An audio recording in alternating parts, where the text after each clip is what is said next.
খোলা জালি পিঠা আমি কখনো বানাই নাই, এই জীবনে প্রথম বানাইছে। আলহামদুলিল্লাহ অনেক ভালো হয়েছে। তো এখানে তেমন কিছুই দিই না, আমি চালের গুঁড়াটা, শুকনো চালের গুঁড়াটা আমি 6 ঘন্টা মতো ভিজিয়ে রাখছিলাম, আমার ব্লেন্ডারে ব্লেন্ড করছি।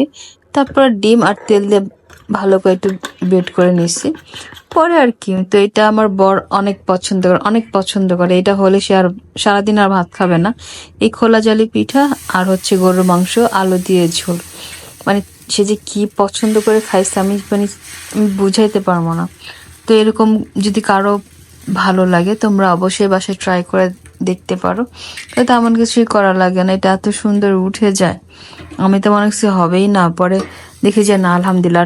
এটা রেসিপি পুরোপুরি আমার বর বলছে যেটা এইভাবে রান্না মানে বানাইতে হয়। তো আমি ট্রাই করে দেখলাম, আলহামদুলিল্লাহ অনেক ভালো হয়েছে। তো আমার ভিডিওটা ভালো লাগলে লাইক কমেন্ট শেয়ার করবা, ভালো না লাগলে স্কিপ করবা। তো তোমরা বাসা অবশ্যই এটা ট্রাই করবা। যে বললাম তেমন কিছুই লাগে না, জাস্ট ডিম, 1 চামচ সয়াবিন তেল, বাস।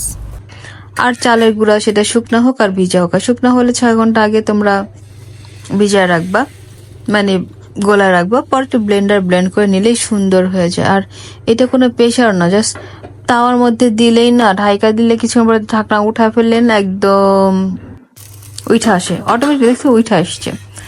তো যাই হোক, ভালো থাকবা সবাই, ফি আমানিল্লাহ।